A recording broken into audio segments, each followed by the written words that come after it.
I love your background, Seth. It's amazing. Thank you. It's a curtain. Yep. It's a physical, practical thing. Oh, that's so Oh, cool. Yeah.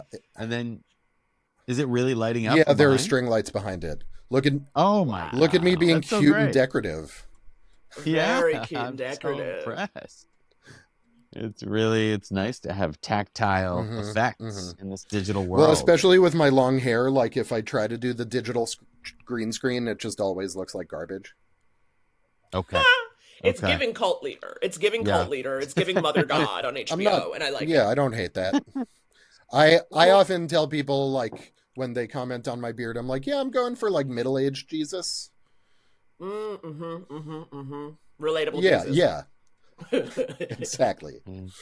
All right, should we do this thing? Yeah. All right. Let's I do got it. these- Since I can't actually see myself. Is this acceptable video where you're seeing? Yeah, it's great. You look good, Lance. Her hair is thanks. reaching for the sky, which you know we love. Yeah, That is Okay. impressive. It's full. Oh my Are God! you- It's like a winter hat head. Kind of. I'm wondering if you're doing if your hair is an attack on me. No, It's like, of course not. I can't Or do that. not. All the front. Yeah, I do sometimes just But you make what? you make up for it with this glorious beard. It's true. It's all about the compensation. yeah. Overcompensating. Yeah, I do sometimes. I'm like, what would it look like if I did a comb over? And then I do it, and I'm like, no. No. Oh no! You're not no. doing Never. You look Never. beautiful. Thank you. As you are. Yes. You also look No. beautiful. You both do. Thanks. Thank you, Seth. Okay. So, hello, friends. Welcome. We have two guests today. The last time I read guest bios, I went into like an Ira Glass cadence. So I'm going to try to not do that. Whereas it would be like Naomi Ekperigin is an actor, comedian, and television writer. And it was like totally, I like that, it was though. totally unintentional. And He's successful for a reason. that's true. But I listened to it later and I was like, oh, that's not how I talk. No, his voice is also not the reason. Okay, I'm gonna tell Yeah, you, he's successful for a reason, and it's not that goddamn cadence. That's true. You're probably right. It's the hair. Yeah. It's the hair. So with me today, I'm so excited. I have two guests. Naomi Ekperigin is an actor, comedian, and television writer. She most recently wrote for the new show St. Denis Medical, which I started watching yesterday and which is delightful, which you can watch on NBC and Peacock and Hulu, which is where I watch it. You can see her stand up on Netflix and Comedy Central, and you can see her on Mythic Quest on Apple TV. New season starts in January. Also, she is an alum of Wesleyan University's illustrious Gag Reflex improv comedy troupe, where she and I performed together for a few years illustriously. Lance Rubin is the author of acclaimed YA novels Crying Laughing, Denton Little's Death Date, and Denton Little Still Not Dead. His solo middle grade debut, Zed Moonstein? Moonstein. You got it. Zed Moonstein Yes. Makes a Friend, and will be out August 2025. Lance co-wrote the novels Monster Club, Monsters Take Manhattan, and The Lost Causes of Bleak Creek. He also co-wrote the off-Broadway musical Broadway Bounty Hunter and does frequent voiceover work, including narration of the Berenstein Bears audiobooks, which I did not know and which is very exciting. Did either of you know that? Did not. Huge. He writes a Substack called Slow Dopamine about creativity, writing, and living slow in a tech-saturated world. And as a teenager, Lance went to the also illustrious French Woods Festival of the Performing Arts, a theater camp in Hancock, New York, where he and I performed together, also illustriously. We sure did. Welcome to the good world, friends. So happy to be here. So beautiful, so illustrious. 1, 2, 3. So come on in to a place that is fun. I'll be your friend and you can be mine. The world is a stream of constant bullshit, but that doesn't mean there's not a whole lot of good shit. You start with the mean and we can make something different. Let's build a world that is good.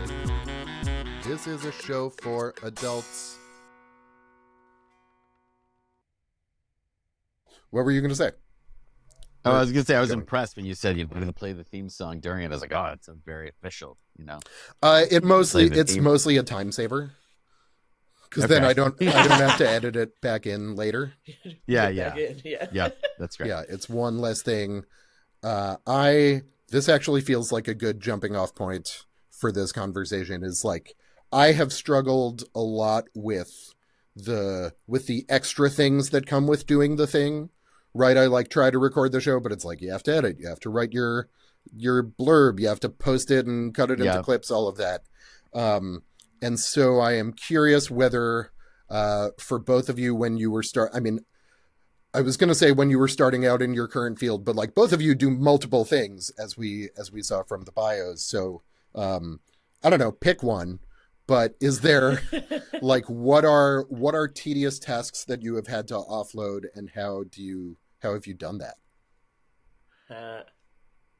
Oh yeah. Yeah, no, I deeply relate to what you're saying, first of all, like the little extra stuff, which can become both paralyzing, like I don't want to do that extra stuff, but then also can become distracting. Then if you do dive in too hard, it's distracting from the actual main creative stuff you're trying to do. But yeah, I struggle with that to this day, finding that balance. Yeah, I mean, Naomi can speak to this more from her experience, but specifically when it comes to marketing my books and publicity and trying to like think outside the box, that really can freeze me. I think any time, any part of the creative work that is more akin to being a salesperson, I immediately am like, I don't, when I'm selling the thing I made and having to like speak. This is something I'm working on in therapy, actually, where I'll talk to my therapist and be like, I just it feels so gross to like have to speak and brag about what I'm doing. And he's like, well, maybe it's not bragging. I mean, as an exercise, he's had me like write the bio of myself that I think is really gross and like really overdoing it.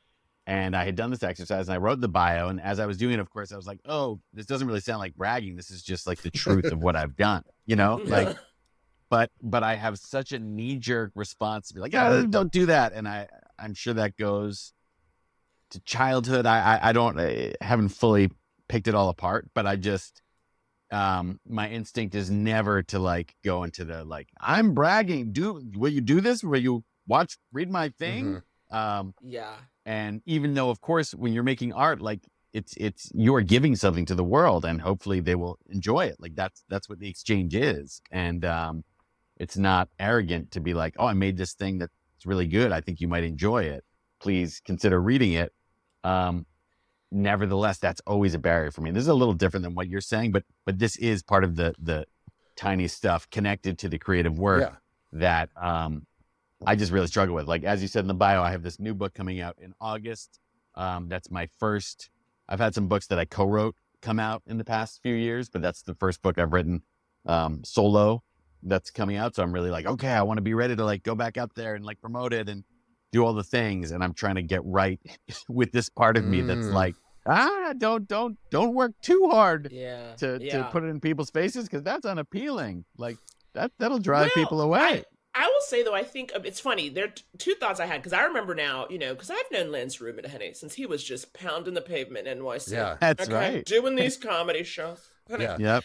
Can we actually quickly just pause to say, I know both of you from being much younger, but you also know each other independently of me, also from what, like early 20s you guys met? Being much younger, exactly. Yes. The early aughts, maybe mid-aughts, maybe. Early aughts, and early on it was like, you went to Wesley? Do you know Seth Samuels? Exactly. Like, yes, I do. It all came together. Of course I do. Yeah. But I think there are a couple of ththings, like I relate to everything that you're saying, Lance, but it's funny because the first thing I thought was, I remember when you wrote Denton Little and I came to a reading, right? Like, you had an event at a bookstore and it was like, okay, this is for real. And I remember you reading an excerpt and I remember thinking, oh, it's so great that Lance is a performer and has the comfort around people, because a lot of writers don't.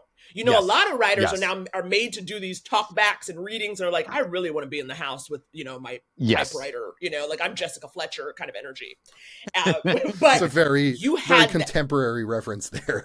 I know, because I'm young and fun. And so I remember thinking, oh, it's so great he can do this, right? Like, so not every writer has that capacity. Yep. So on one hand, I think it's so interesting to hear that you say you don't like that. However, I also believe the three of us all, I think we all came up creatively at a time that is now a cusp. And I will get into this, okay? Because it's something me and my husband talk about all the time. Is I that love this. when we started, whether it was comedy, performing, writing, you just had to do the thing.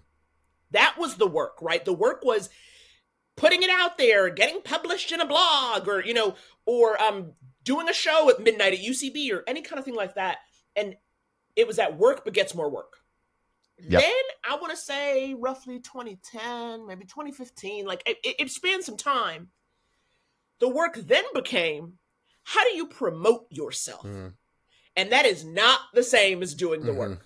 Because you asked a question, Seth, about, like, for instance, for me, the first thing I think about is stand-up, right? We are now in an era where everyone has comedy clips. There are people with 200, 300, 400,000 followers, and it is because they have little 60-second clips of them on stage. And when I was coming up, you didn't record it all and share it with everybody. Like, half of it was trash. And it was supposed to be, right? Like, it was because you were just in the process of working the muscle. And now it is, how do I commodify as early as possible?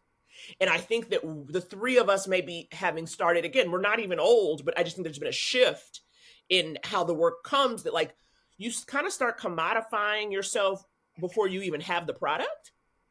And I think we're resistant to kind of the commodification, because it feels like, well, I was supposed to just work on the product, and then somebody else was supposed to tell me it was viable. And it's like, actually, no, you get to decide that now. And, like, it feels gross, but honestly, it's the truth. Yeah. Is it, I mean, I guess some of that obviously is just, like, social media has made it so that you are now, you know, if you were doing stand-up at UCB in New York, they were in the West Village, they're now back in the East Village, I think, right? Girl, I don't know where they doing. Well, whatever. They staying alive. They hanging on by I think that's right. That's owned right. by a hedge fund, or maybe private Is equity. that true? Yeah. So That's true. Oof, that one hurts. yeah, so that speaks to everything we're talking about. But so in 2008, if you were doing stand-up in New York, like, you did your show somewhere, and maybe someone from a venue was there watching it and invited you to come perform there, like, is that, I don't entirely know how it worked then. I assume the difference now is, like, you know, if someone in Paducah, Kentucky, where my wife's uncle lives, goes to a bar and, like, does a set, they can put it on YouTube, and you're suddenly competing with that person as well as just whoever is, like, in a lineup with you on a given night. Yes. And also that person in Paducah, Kentucky can amass a following on social media that could then incentivize venues around the country to have them perform, right? Because some, I mean, it depends, obviously, because you would look and see where people are, but it's like, well, okay, if you've got, let's say, 400,000 followers, maybe 100 people will come to where we are, right? That's all you really kind of need for a nice night at the club. And so that's kind of sometimes what can happen. And in some ways that's great because it democratizes it, right? You no longer have to live in New York or LA or Chicago. But also it's a very different skill set because you're almost pounding the pavement digitally. Yeah. That I don't think I had really put together the fact that, like, that is a full change. And so I'm in this, because I don't know, maybe because I'm avoiding, responsibility, but in addition to my seminary, I'm also in this online, it's called the Inner MBA, which is, like, a little hokey sounding, but it's been interesting so far. It's run by, Sounds True, which is like a sort of mindfulness media operation.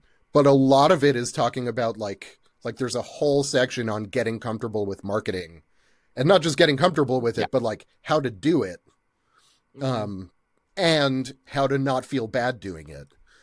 Cause I have the same thing. Like, I even when I worked in politics, right, I, like, left the arts and I went and became a data scientist and I worked in politics for a while. And that was a place where, you know, I got a job, then I got hired at a firm, and then, like, I just made connections in the industry, and I didn't really have to do a whole lot of sales. And whenever I was asked to do it, I literally never signed a single client. I tried to sign several. There were a couple of clients that I did not fail that other people were trying to sign. So we like signed other clients where I was in the room for the presentation. But so even that, my experience was like, yeah, I just take my talent to this space and there's someone who will do sort of this marketing piece for me. And now leaving that, like part of what I found so gross about working in politics was how much self-promotion there is. Because everything, instead of being driven by how many eyeballs you're getting, it's driven by how many rich funders you're convincing. Or it doesn't even need to be that many, but like, you know, if you get 3 really rich funders to give you $500,000 because you impressed them, like you have the freedom to do your project. And so I found that gross and I was like, I don't want to do that. And I left it and I was like, well, I'll just go back to, you know, performance was this thing that I loved for such a long time. And I'm like, I'm wiser than I was when I was 20, I think. But it is, I'm just like, I am encountering, yeah, it's a different version of that same wall where I have to take all these steps to get my stuff out there. And then also when I make something that feels like it's good and I put it out there and it gets like 70 views and I'm up to, you know, 75 subscribers or whatever it is. It's also really hard to not get depressed, right? And to just be like, this is good. Not that it's impossible, but it's just it's going to be such a slog if it's ever going to catch on. So yeah, I don't, do both of you feel like you, just since you were talking, Naomi, about like getting in at a tipping point, or a cusp, I guess is the word you used. Do you feel like you got in at the right time and you are now, because you're more established, do you find that it's like, no, okay. No, I'm like, I was meant to be a little earlier. I think I was meant to be a little earlier. So I could be a little more firmly Mm-hmm. entrenched and then maybe I could have coasted on that. You were meant to be a boomer. You were, yeah. Yes. I'm surly and it's everyone else's fault. Stop buying avocado toast. I've been saying that. But, so yeah, but I think it's, but it's something actually I've made peace with. Like, I'm like, okay, I'm never going to be like a clip comedian, in part because of the planning it takes. Because as I talk to younger comics, the people who like have the big following and do all this stuff, it really is its own job and its own team to have someone constantly film every show you do, to then review that footage, edit it down, put on the captions, get it up on social media, with a regular schedule each week. I do too many other things for that to be my attention, for that to take my attention. And I've just kind of accepted that. And I'm like, okay, it's going to come in different ways for me. It's not going to be because I have 1 million followers. And that's okay right now, is what I have to tell myself, But I think it's interesting because I'm now taking over because I have a question for Lance. Yeah. As a writer, right? Do it. Because this idea of, because what's also interesting too is that like, I think of writing where so much of it is like, it is the work itself that becomes popular, what people are interested in. But it does seem like nowadays you, the author, have to sell a part of your personality to people, right? Yeah. Like it's not just on the page. It has to be like, I like him, so let me pick up his book. Is that true? Is that the vibe? Well, yes, especially in the young adult space, I feel that more. And that was part of why I was like, I would like to write a middle grade book that's like aimed at ages 8 to 12, because in theory, those kids shouldn't yet be on social media.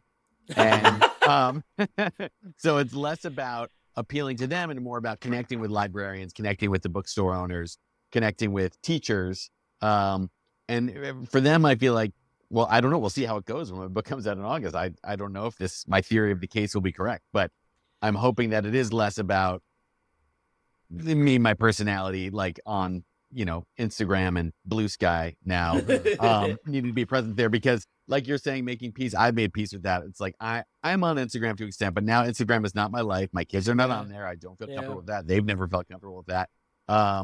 It's, and I started the Substack. You mentioned the bio, slow dopamine. That's been very satisfying to me because that is, I'm writing things that I enjoy writing. It's very fulfilling in and of itself.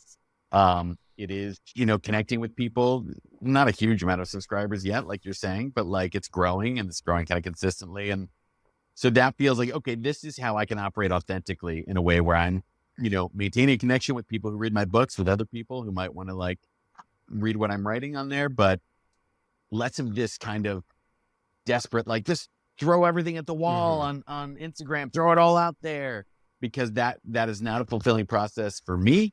And nor do I think it's actually, moving any needles on my career. I think it just felt, less useful and less good to me. So that's where I'm at on all that. But, I don't know. It's an evolving question, especially as this book comes out and I see like, oh, maybe I should be on there more. But I don't think so. Yeah, we don't want the 9-year-olds following you. Do you know what I mean? Like, we don't want that. So, no. Yeah. And in fact, the book that's coming out is so much about like tech.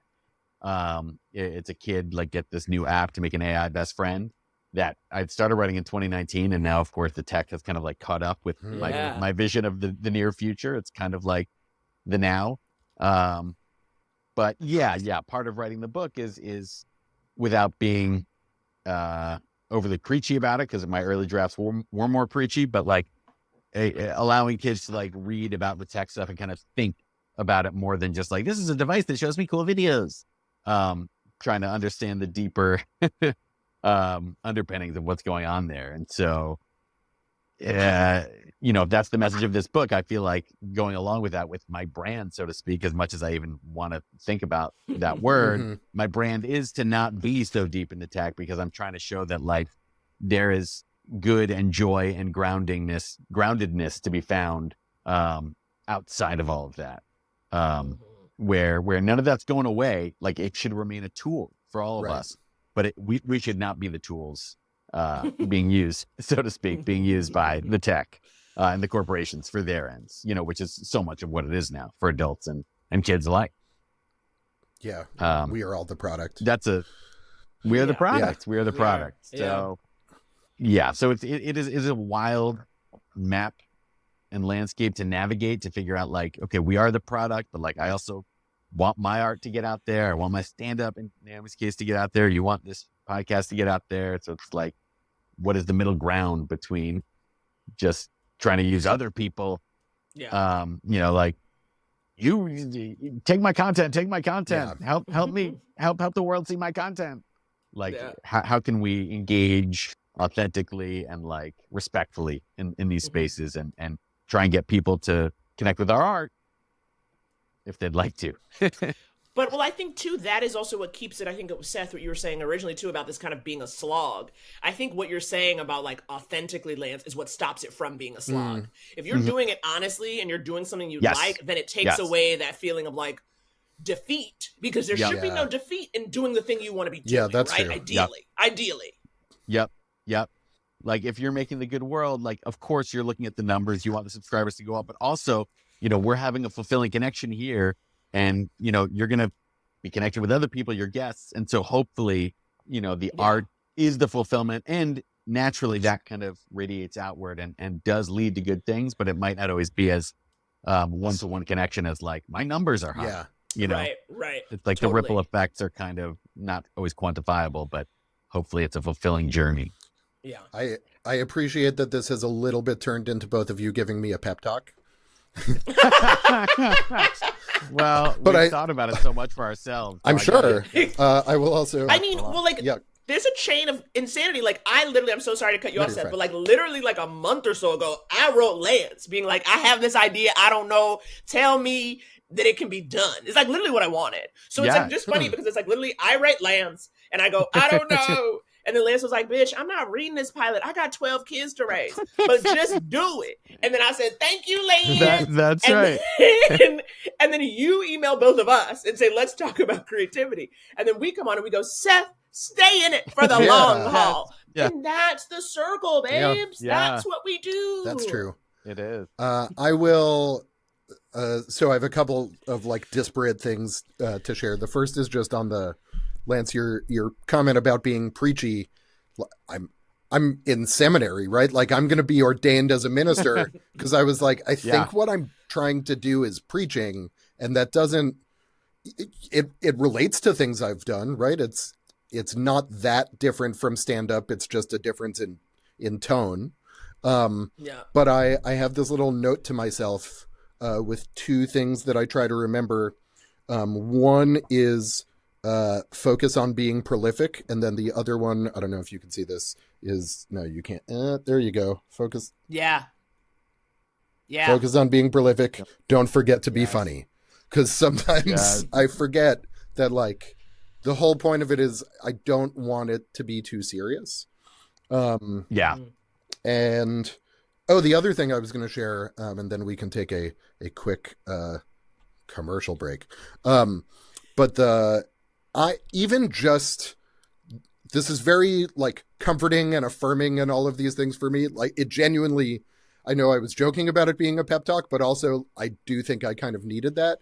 I was procrastinating. We'll say I was procrastinating asking people to come on this.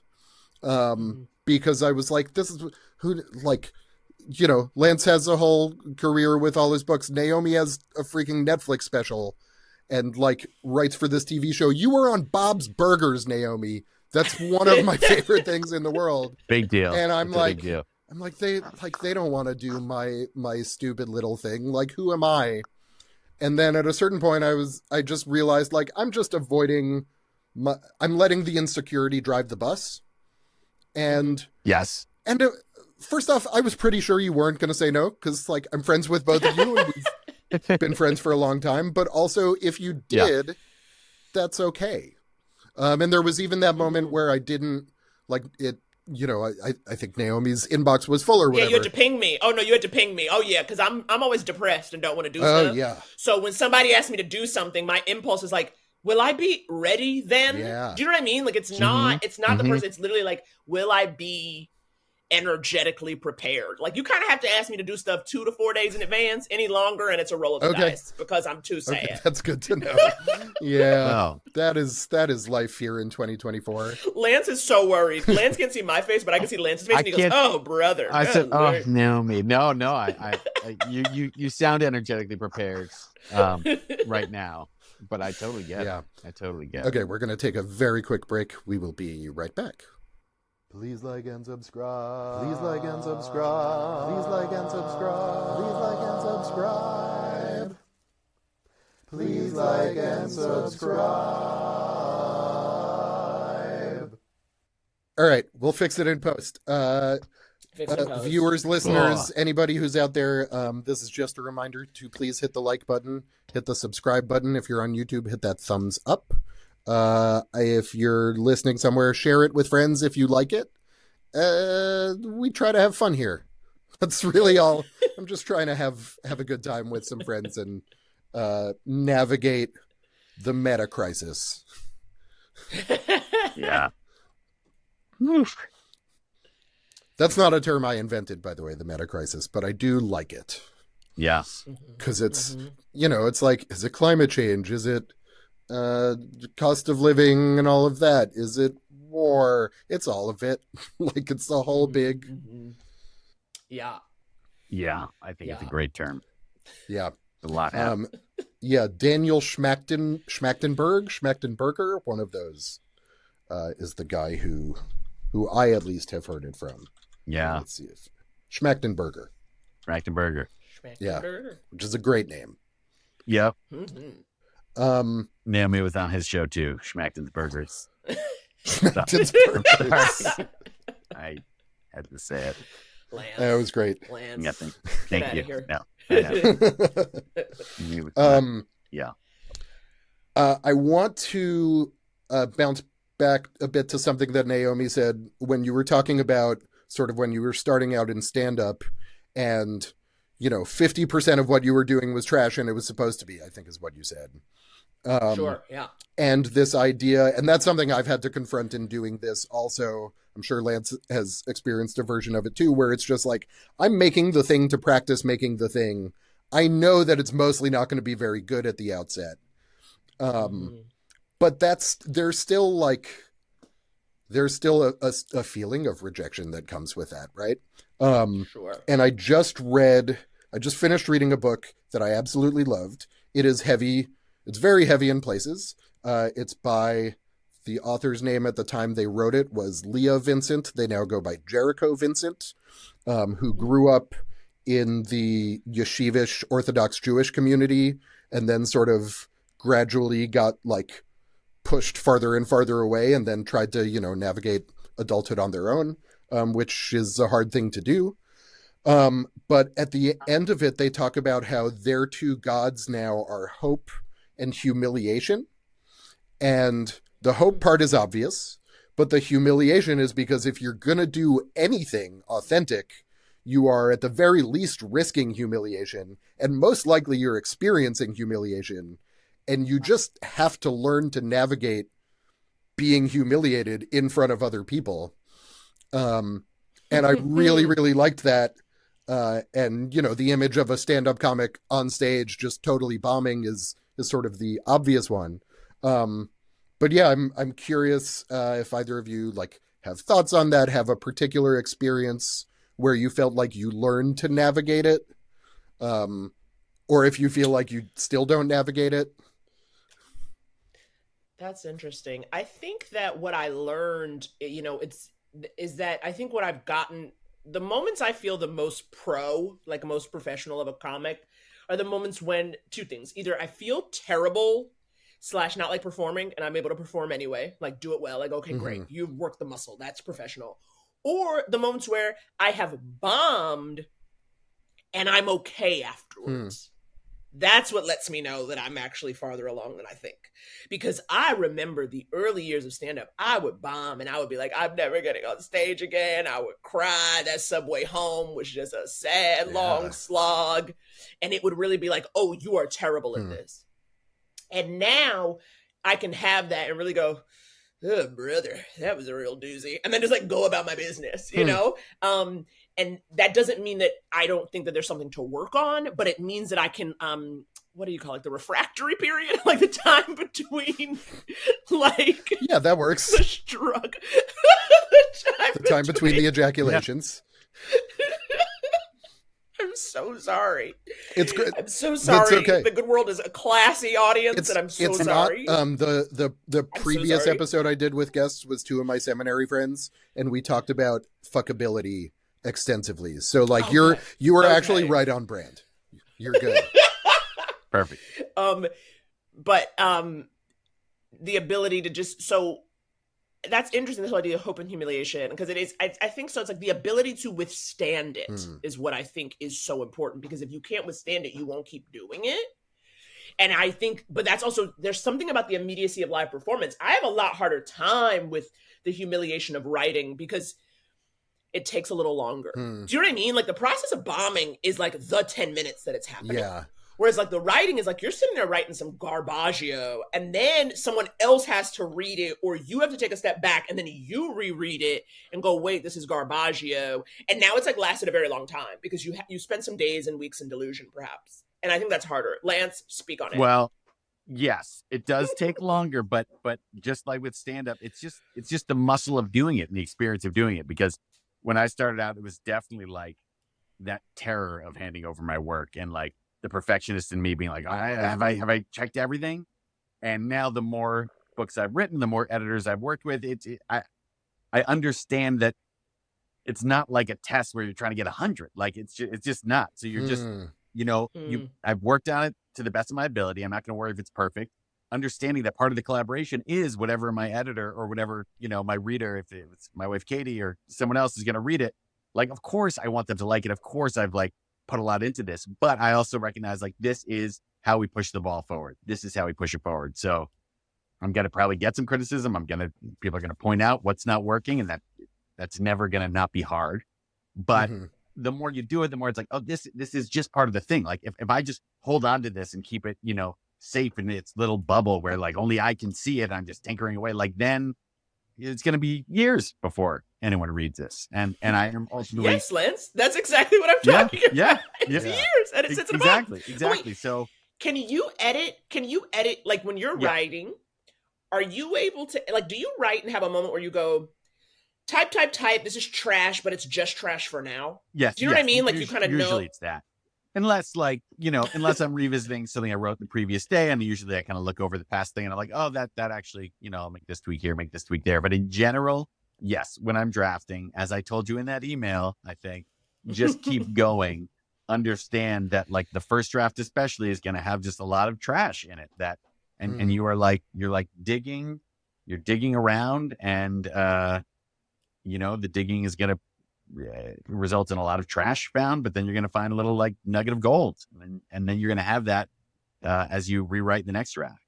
So it's relying on yourself in the future to trust that, like, okay, I'm going to get notes. I might feel like a little like humbled and like I'm a bad writer or that I've done this poorly, but then future me is going to take that in and move forward and make it better. And your refractory period will get shorter. Your refractory period gets shorter. Exactly. Oh, God. I imagine, though, also to like come back to what you said and take it seriously. If you gave a manuscript to Katie or a chapter, I don't know sort of what your process is there. Yep. Both and she came back and was like, "This is perfect. You don't need to make any changes." Yeah. Like, you probably wouldn't like that, I imagine. No, I'd love that. That would feel cool. Okay. That would feel great. My ego would feel great because most of the time it's never that. And no, I don't think it would ever be that. You'd just be like, oh my God, yeah, I was really into this. Like, I think it depends what stage I'm at and like what I'm hoping to get out of her reading a chapter. Because if it's just like, tell me this is good because I feel really bad about it. Tell me what you like about it. As opposed to reading a full, manuscript and like tracing arcs and being like, wait, like, did you follow this? Like, did the ending make sense? And things like that. But yes, someone saying it's perfect, it ultimately is less helpful. And unlikely because art is always evolving. Even when you have like, this is the final draft that's going to be published. If you wanted to really nitpick, you could be like, there's probably a way to make this even stronger. But like, I think this is where it ends. It has to stop at some point. It has to stop somewhere. Yeah. I saw something recently that said like it was a quote from someone. But it said something like, artists never finish, they just give up, or something like that. Right? Like you never finish a product. You just decide you don't want to work on it anymore. Yeah. I kind of feel like that. I mean, like I hit a point where I'm like, I'm really proud of this. I love it.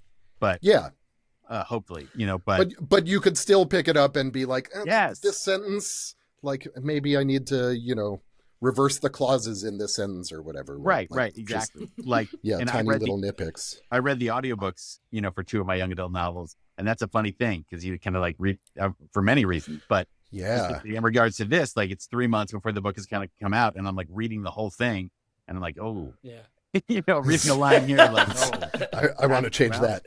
Too late. But too late. That's not, I don't know why I said it that way. Because especially in the reading aloud of it, I can be like, oh, that's awkward. I'm having to act this awkward line that I wrote. You're like editing it in the booth. You're like, what, honestly, we're gonna read this whole chapter. I'm just gonna kind of free. Exactly. Audiobook's gonna be like have different stuff, so readers can get both. Audiobook is a remix. Yeah, get the remix. Audiobook remix.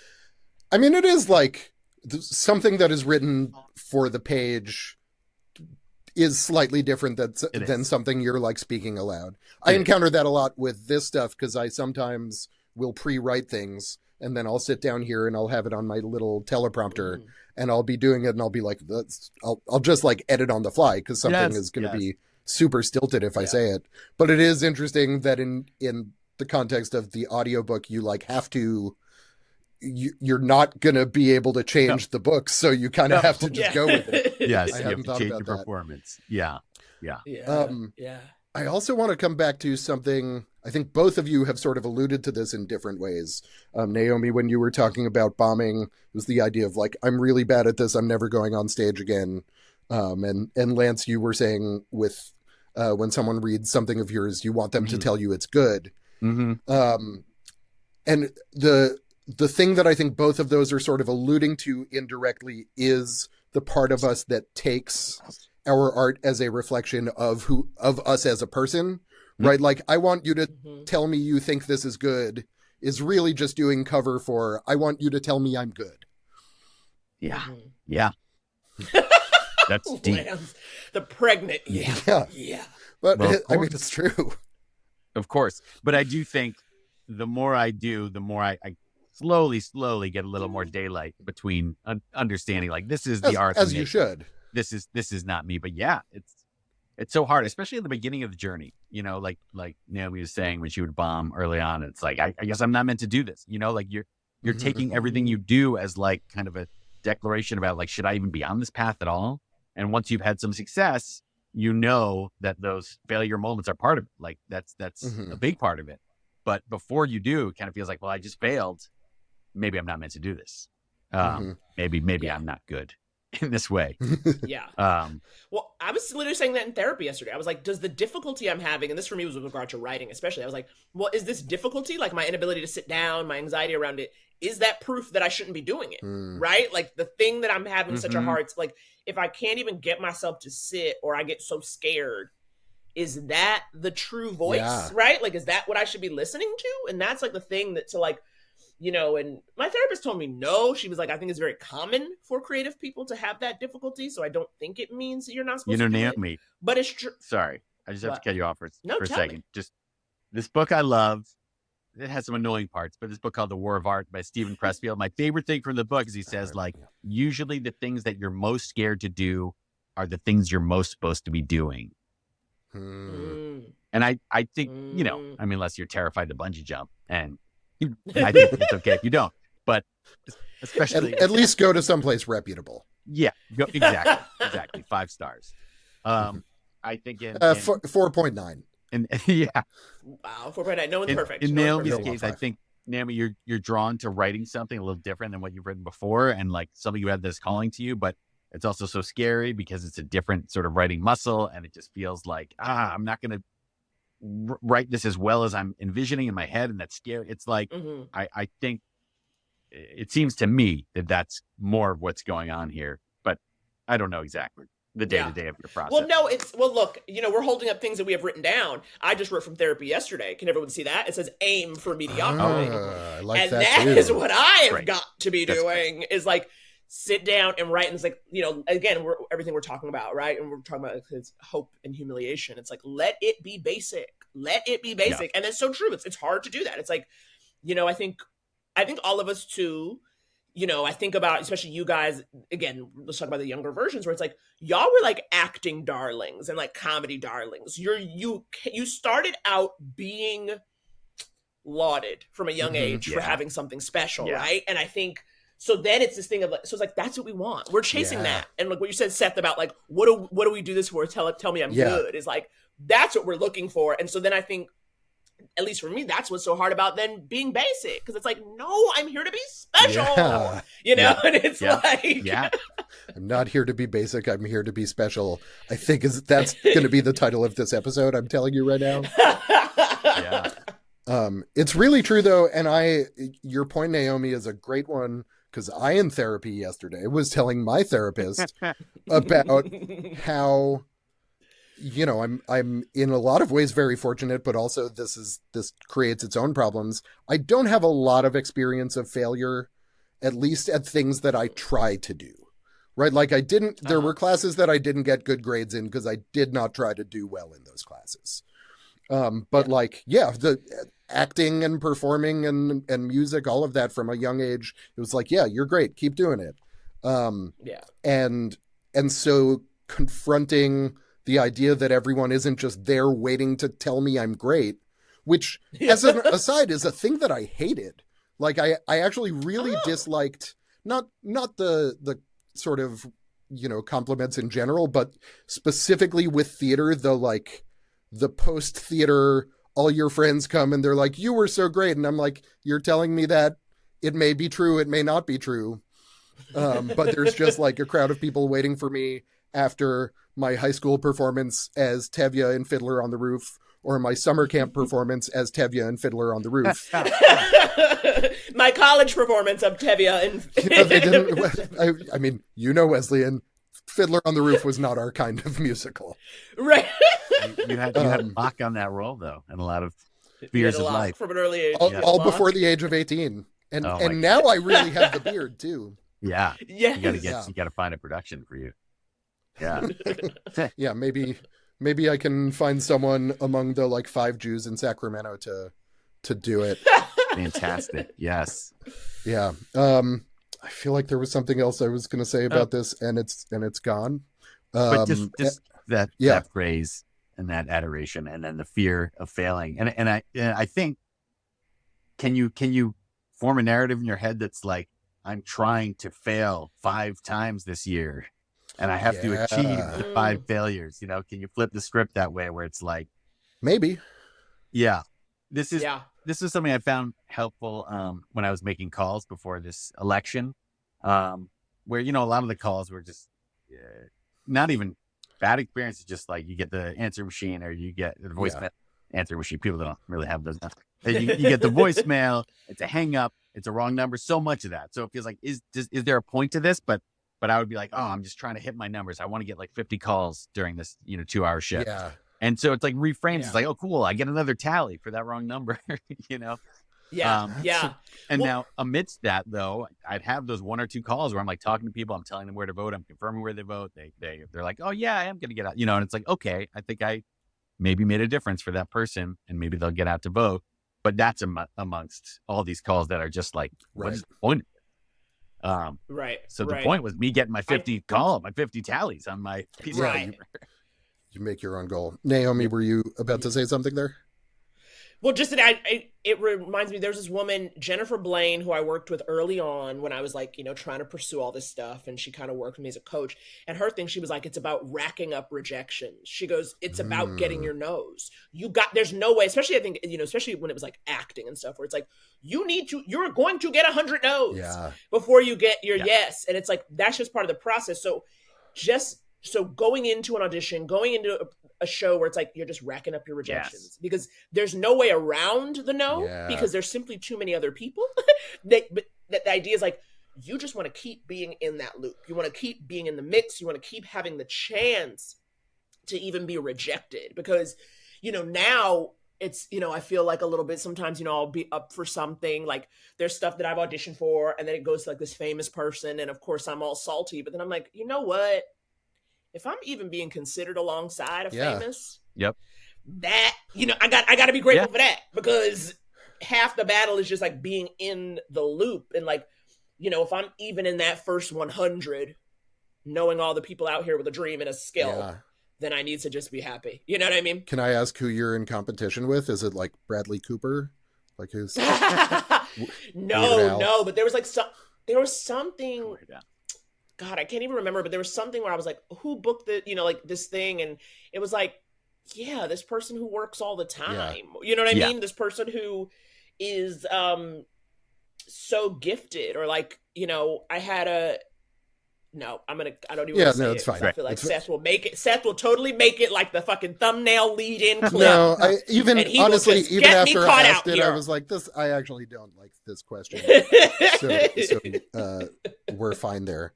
But your point is a good one, Naomi. It's like you're in the arena, so to speak. You're doing it. Yeah. So I'm in the room. You're in the room. I'm in the room. Yeah. And before I didn't even know the address. You know what I'm saying? Yep.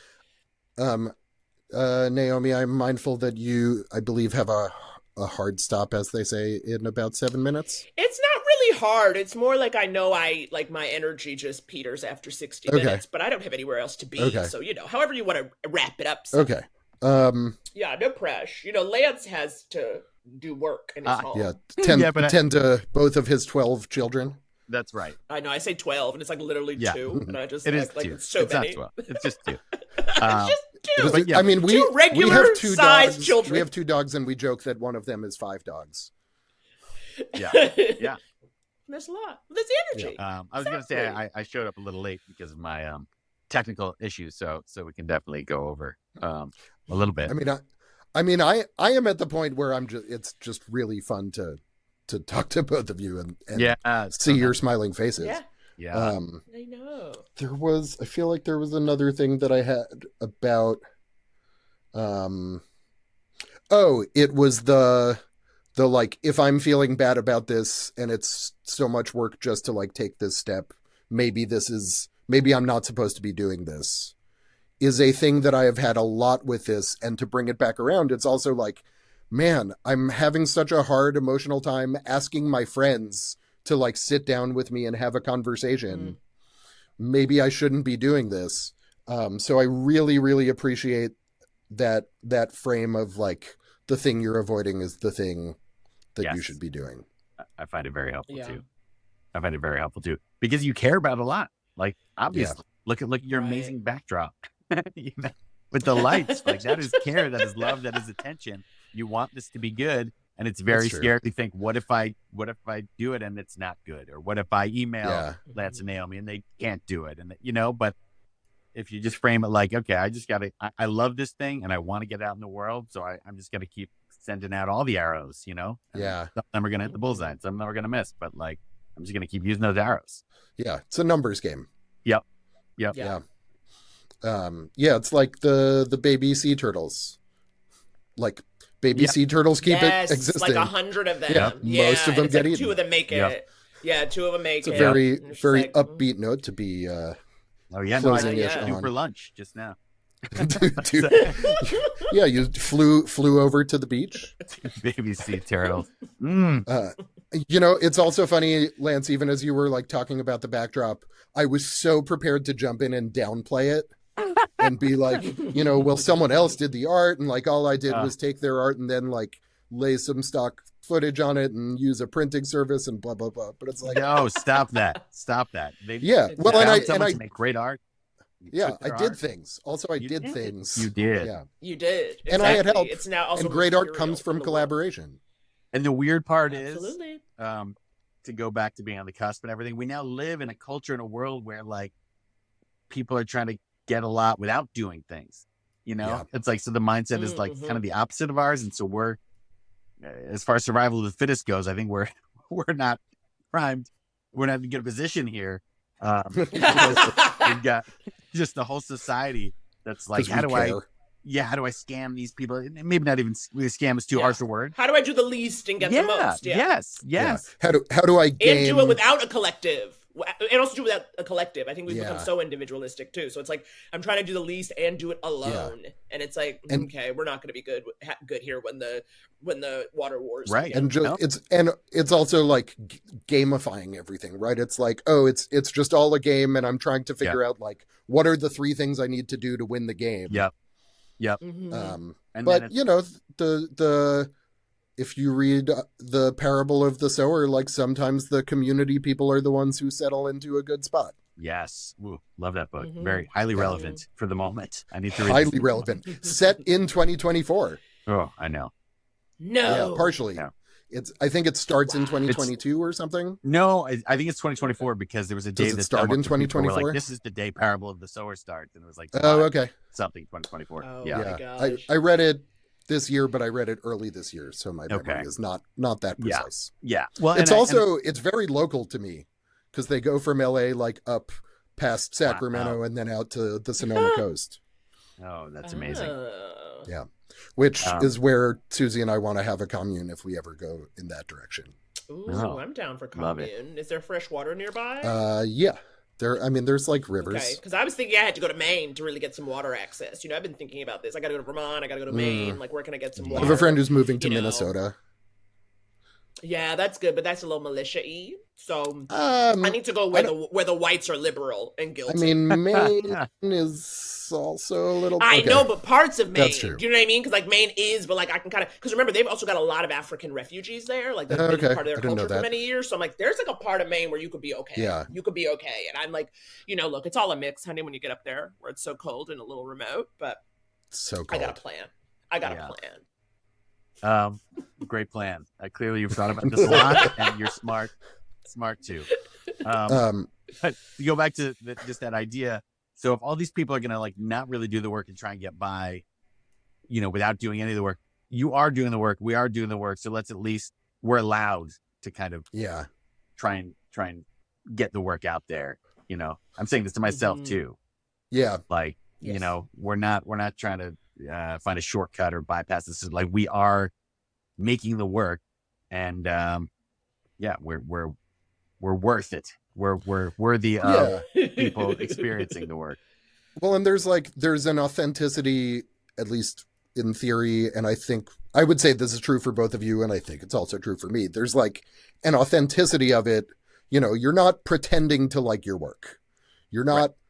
A thing that has frustrated me a lot when I have talked to friends, particularly from the political targeting world, about like, I think I'm trying to start this podcast, and they're like, well, who's your audience? You need to like shape what you're doing to like match the audience you want to reach. And I'm like, I don't know, my audience is people who listen to it and think it's good. Like, I'm not trying to like tailor something to other people. I'm trying to find the people who are interested in what I'm already doing.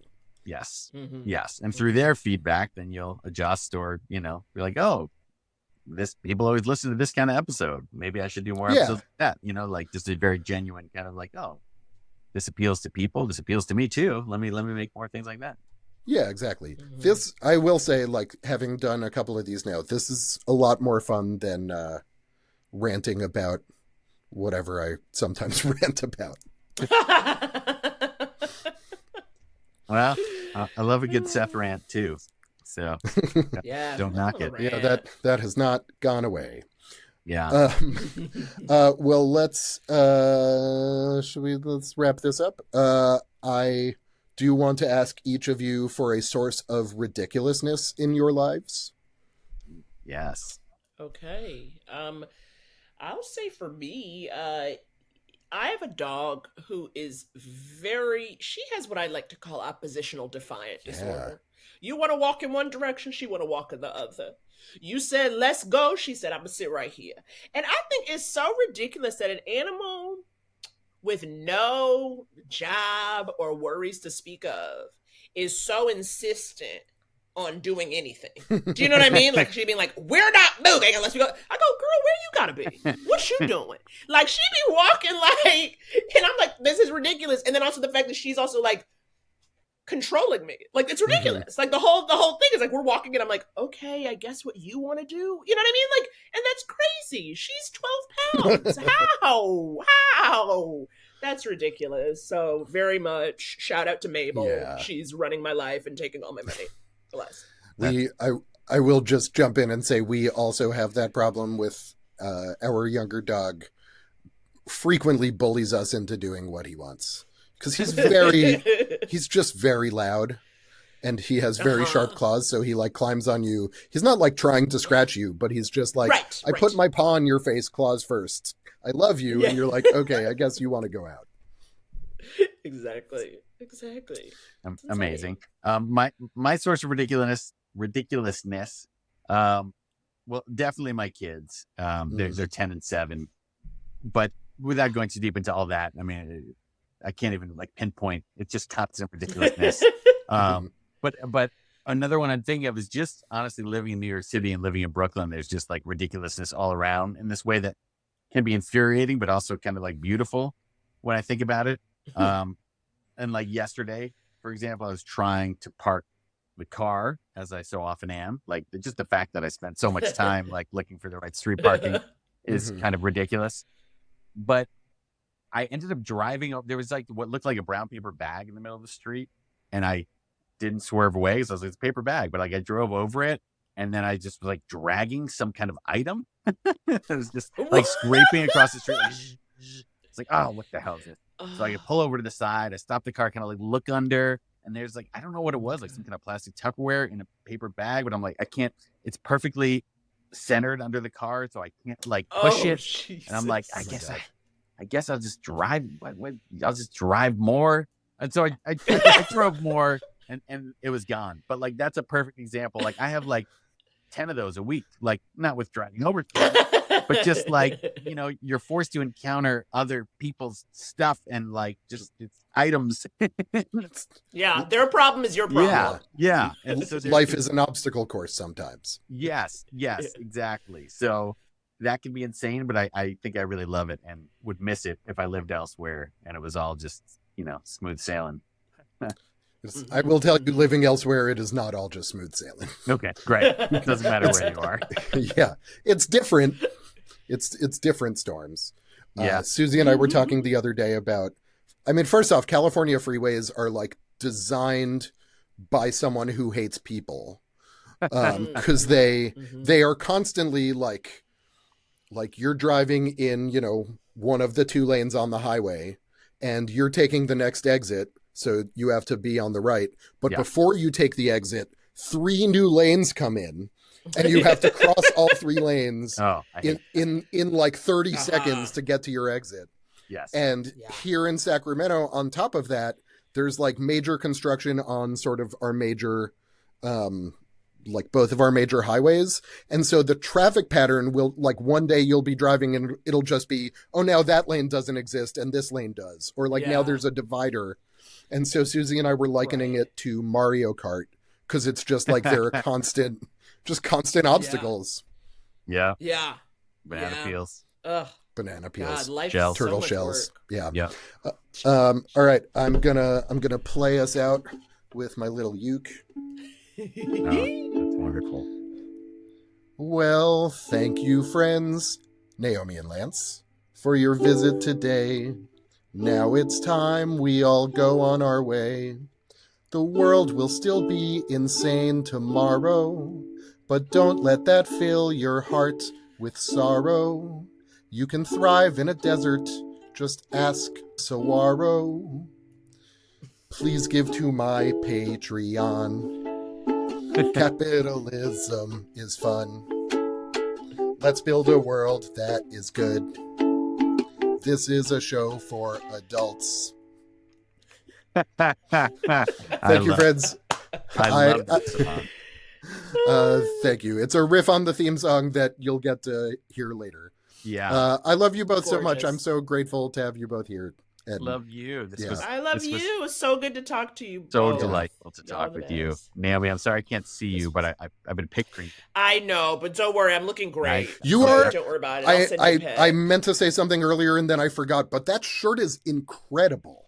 I'm not Thank just you making so this up to make much. Lance feel bad. I'm so Thank jealous. you. Lance, I'll send you a pic. I'll send you a Please do, pic. please do. It's spectacular. Oh, that's great. All right, you guys. Right. Have a wonderful day. You're the All best. right. You too. Amazing. Right. This is wonderful. Bye.